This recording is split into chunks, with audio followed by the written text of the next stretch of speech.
Hello दोस्तों, कैसे हैं आप लोग। मैं हूं Mayank and welcome to my channel Mayank Autotech.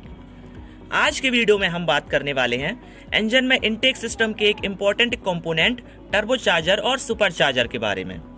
तो आज के वीडियो में हम ये जानेंगे कि ये सुपरचार्जर और टर्बोचार्जर क्या है, इनकी रिक्वायरमेंट और इनका फंक्शन क्या है इंजन के अंदर, फिर इसकी वर्किंग कैसी है, यानी कि ये कैसे काम करता है ये समझेंगे।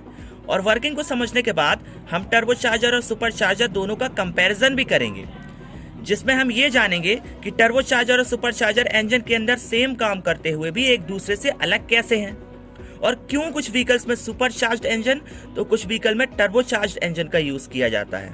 ओवरऑल आज के वीडियो में आपको सुपरचार्जर और टर्बोचार्जर के बारे में सब कुछ मालूम चलने वाला है। वीडियो को स्टार्ट करने से पहले मेरी एक रिक्वेस्ट है कि अगर आप ऐसे टॉपिक्स पर और भी नॉलेजेबल एंड इन्फॉर्मेशनल वीडियोस चाहते हैं तो प्लीज मेरे चैनल मयंक ऑटोटेक को सब्सक्राइब कीजिए। तो इसी के साथ आज का वीडियो स्टार्ट करते हैं दोस्तों। तो चलिए सबसे पहले हम ये जानते हैं कि ये सुपरचार्जर और टर्बोचार्जर क्या है, इंजन के इनटेक सिस्टम में इन्हें क्यों इंटीग्रेट किया जाता है और इनका बेसिक फंक्शन क्या होता है इंजन में। तो जैसा कि हम जानते हैं कि किसी भी 4 स्ट्रोक इंजन की वर्किंग में बेसिकली 4 प्रोसेस होती हैं। पहली सक्शन या इनटेक की प्रोसेस, दूसरी कंप्रेशन की, तीसरी पावर की और लास्ट होती है एग्जॉस्ट की प्रोसेस। अब इंजन की वर्किंग की ये चारों प्रोसेस हमने 4 स्ट्रोक इंजन की वर्किंग वाले वीडियो में ऑलरेडी डिस्कस कर लिए हैं। तो अगर आप वो वीडियो देखना चाहते हैं तो प्लीज डिस्क्रिप्शन के लिंक से जाकर देख सकते हैं। आज हम बात करने वाले हैं ओनली इंजन की इनटेक की प्रोसेस की। ऐसा इसलिए क्योंकि टर्बोचार्जर और सुपरचार्जर ये दोनों ही इंजन के इनटेक सिस्टम के कंपोनेंट हैं और इनटेक सिस्टम में ही इंटीग्रेट होते हैं। तो इंजन के अंदर इनटेक की प्रोसेस में क्या होता है दोस्तों कि जो फ्रेश चार्ज होता है वो इंजन के अंदर इनटेक वाल्व के खुलते ही कंबशन चैम्बर में जाता है। इस फ्रेश चार्ज का मतलब पेट्रोल इंजन में दोस्तों एयर और फ्यूल का मिक्सचर होता है और डीजल इंजन में ओनली एटमॉस्फेरिक एयर होता है। अब इस फ्रेश चार्ज यानी कि एयर फ्यूल के मिक्सचर या एयर को इंजन के अंदर कंबशन चैम्बर में भेजने की 2 मेथड्स यानी कि 2 तरीके होते हैं। पहली मेथड में अगर हम सिर्फ डीजल की बात करें तो जो एटमॉस्फेरिक एयर होती है वो एयर फिल्टर के थ्रू फिल्टर होकर सीधे इंजन के सिलेंडर के अंदर यानी कि कंबशन चैम्बर में भेजी जाती है।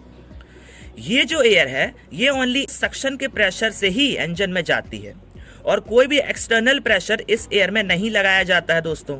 और इस तरह से एयर इनटेक करने वाले इंजन्स को हम नेचुरली एस्पायरेटेड इंजन्स कहते हैं।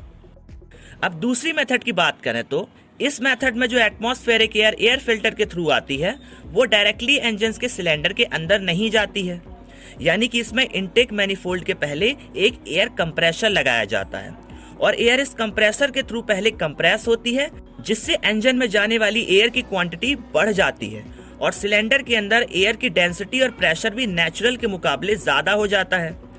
इस तरह से एयर इनटेक करने वाले इंजन्स को हम दोस्तों फोर्स्ड इंडक्शन इंजन कहते हैं। और इसमें जो कंप्रेसर यूज करते हैं हम एयर को कंप्रेस करने के लिए, ये कंप्रेसर ही दोस्तों टर्बोचार्जर या सुपरचार्जर होते हैं। अब यहाँ एक क्वेश्चन ये राइज होता है कि हमें कंप्रेस्ड एयर को ही इंजन में भेजने की क्या जरूरत है, यानी क्यों हम पहले टर्बोचार्जर और सुपरचार्जर का यूज करके एयर को कंप्रेस करें फिर उसे इंजन में भेजें। तो इसका सिंपल जवाब ये है, इंजन में ज्यादा पावर एफिशिएंसी और ज्यादा बीएचपी यानी कि ब्रेक हॉर्स पावर के आउटपुट के लिए। क्योंकि दोस्तों जो नेचुरली एस्पायरेटेड इंजन्स होते हैं उनमें एक लिमिटेड एयर ही सिलेंडर के अंदर जाती है, पर अगर एयर को हम सुपरचार्जर या टर्बोचार्जर की हेल्प से कंप्रेस कर देते हैं तो एयर की डेंसिटी उसी इंजन्स के सेम वॉल्यूम वाले सिलेंडर के अंदर बढ़ जाती है। अब ज्यादा एयर है तो जब कंप्रेशन के टाइम एयर कंप्रेस की जाएगी तो वो नेचुरली एस्पायरेटेड इंजन्स के मुकाबले ज्यादा प्रेशराइज्ड होगी और ज्यादा प्रेशर होने पर वो और भी ज्यादा हॉट हो जाएगी और इस हॉट एयर पर जैसे ही डीजल का इंजेक्शन होगा तब डीजल फ्यूल के एयर के कांटेक्ट में आते ही एक ज्यादा पावरफुल और कंप्लीट कंबशन होगा। इस तरह से सेम सीसी के इंजन्स पर हम सुपरचार्जर या टर्बोचार्जर का यूज करते हुए इंजन की वॉल्यूमेट्रिक एफिशिएंसी को काफी ज्यादा बढ़ा सकते हैं और इससे हमें इंजन के पावर आउटपुट में लगभग 50% तक का इंक्रीज यानी कि बढ़त देखने को मिल सकती है। यानी कि दोस्तों हम टर्बोचार्जर या सुपरचार्जर का यूज करके इंजन से एक्स्ट्रा पावर आउटपुट ले सकते हैं और यही इनका फंक्शन और यूज होता है किसी भी इंजन में। अब टर्बोचार्जर और सुपरचार्जर ये काम कैसे करते हैं, इनकी वर्किंग कैसी होती है ये देखते हैं। तो सबसे पहले हम बात करते हैं दोस्तों सुपरचार्जर की, क्योंकि इन दोनों में सुपरचार्जर का इन्वेंशन ही पहले हुआ था। सुपरचार्जर का यूज सबसे पहले रेडियल इंजन्स वाले एयरक्राफ्ट में स्टार्ट हुआ, क्योंकि ये एयरक्राफ्ट जब हाई एल्टीट्यूड यानी कि ज्यादा ऊंचाई पर जाते थे तब वहां पर ऑक्सीजन का प्रेशर बहुत कम हो जाता था और एयरक्राफ्ट के इंजन में फ्यूल को बर्न करने के लिए ऑक्सीजन की जरूरत तो होती ही है।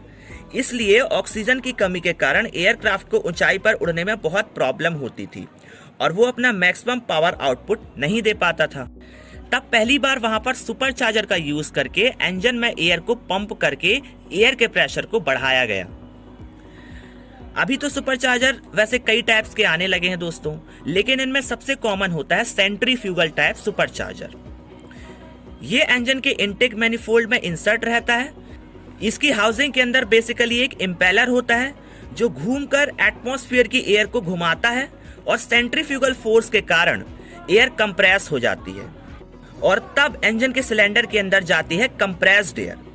इम्पेलर को ड्राइव किसी गियर ड्राइव मैकेनिज्म या बेल्ट और पुली ड्राइव मैकेनिज्म के थ्रू मिलती है, जो कि इंजन की क्रैंकशाफ्ट से आती है। यानी कि दोस्तों सुपरचार्जर इंजन की ही पावर से चलता है और क्योंकि ये इंजन की ही पावर से चलता है तो इससे डेवलप पावर का कुछ हिस्सा इसे चलाने में ही वेस्ट हो जाता है और इसी कारण सुपरचार्ज्ड इंजन की एफिशिएंसी कुछ कम हो जाती है दोस्तों। अब बात करते हैं टर्बोचार्जर की, क्योंकि सुपरचार्ज इंजन में डेवलप पावर का एक हिस्सा उसे चलाने में ही वेस्ट हो जाता है और सुपरचार्ज इंजन की फ्यूल एफिशिएंसी भी काफी कम होती है। तब इंजीनियर्स ने सोचा कि कुछ ऐसा डेवलपमेंट किया जाए जिससे कि इंजन की पावर एफिशिएंसी और बढ़ जाए और इंजन की फ्यूल एफिशिएंसी भी कम ना हो। इसीलिए टर्बोचार्जर का इन्वेंशन किया गया। सुपरचार्जर इंजन की ही पावर से चलता है, पर टर्बोचार्जर को चलाने के लिए इंजन की ही एक वेस्टफुल एनर्जी का यूज किया गया।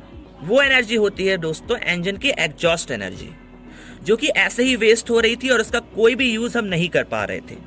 टर्बोचार्जर के अंदर इंजन के एग्जॉस्ट मैनिफोल्ड में एक टरबाइन लगा दी जाती है और इस टरबाइन को एक शाफ्ट से कनेक्ट कर दिया जाता है। इस शाफ्ट का दूसरा सिरा इनलेट मैनिफोल्ड तक जाता है और यहाँ इस शाफ्ट पर एक कंप्रेसर लगा दिया जाता है। अब जब भी एग्जॉस्ट मैनिफोल्ड से एग्जॉस्ट गैसेस पास होती हैं, तब ये टरबाइन को अपने प्रेशर से घुमाना शुरू कर देती हैं और इस कारण इससे कनेक्ट शाफ्ट के दूसरी तरफ इनलेट मैनिफोल्ड में जो कंप्रेसर लगा होता है ये भी इसी के साथ ही घूमने लगता है और घूमते हुए एयर को सेंट्रीफ्यूगली कंप्रेस करके इनलेट मैनिफोल्ड में भेजता है, जहां से ये एयर कंबशन चैम्बर में जाती है। यानी कि यहाँ पर टर्बोचार्जर को चलाने के लिए इंजन में किसी भी टाइप का पावर का लॉस नहीं हो रहा होता है और इंजन की मैकेनिकल एफिशिएंसी और फ्यूल एफिशिएंसी काफी हद तक बढ़ जाती है। तो इस तरह से ये काम करता है दोस्तों। अब लास्ट में हम इन दोनों यानी कि टर्बोचार्जर और सुपरचार्जर का कंपैरिजन करके इनके एडवांटेजेस और डिसएडवांटेजेस को भी देख लेते हैं। तो सुपरचार्जर जो होता है ये एयर को कंप्रेस करने के लिए, क्योंकि इंजन से ही पावर लेता है, इस वजह से ये कम पावर एफिशिएंट और बिल्कुल भी फ्यूल एफिशिएंट नहीं होता है। उल्टा एक्स्ट्रा फ्यूल ही यूज होता है सुपरचार्ज्ड इंजन में। पर टर्बोचार्जर क्योंकि इंजन की ही वेस्ट एनर्जी यानी कि एग्जॉस्ट एनर्जी का यूज करके ऑपरेट होता है, इसीलिए ये सुपरचार्जर के इन कंपैरिजन अच्छी खासी पावर एफिशिएंसी और फ्यूल एफिशिएंसी इंजन को प्रोवाइड कर पाता है। पर टर्बोचार्जर का एक डिसएडवांटेज भी होता है दोस्तों, क्योंकि टर्बोचार्जर इंजन की ही एग्जॉस्ट से रिलीज हो रही गैसेस के प्रेशर से चलता है। तो जब तक कुछ टाइम इंजन नॉर्मली चलकर इतनी एग्जॉस्ट पावर रिलीज ना करे जिससे कि एग्जॉस्ट मैनिफोल्ड में लगी टरबाइन घूमने लगे, तो उस टाइम डिले को जो कि टर्बोचार्जर को चलाने में लगता है इसे हम टर्बो लैग कहते हैं और इस वजह से इंजन को स्टार्टिंग के टाइम पिकअप लेने में थोड़ी सी प्रॉब्लम होती है और यही इनका डिसएडवांटेज होता है। इसी डिसएडवांटेज को दूर करने के लिए हम टर्बोचार्जर में कई सारे मॉडिफिकेशन भी करते हैं, जैसे कि इसके टरबाइन फिन्स को बहुत लाइट मटेरियल से और स्मॉल बनाया जाता है और साथ में इसमें हाईली एफिशिएंट बेयरिंग का भी यूज किया जाता है।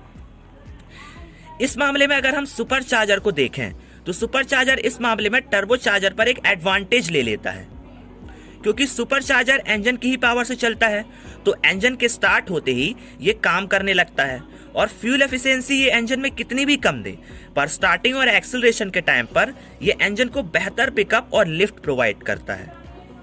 और इसलिए दोस्तों हम सुपरचार्ज्ड इंजन का यूज ज्यादातर हाई परफॉर्मेंस व्हीकल जैसे कि रेसिंग कार्स और बाइक्स और लग्जरी कार्स जैसे कि BMW, मर्सिडीज क्लास की कार्स में करते हैं।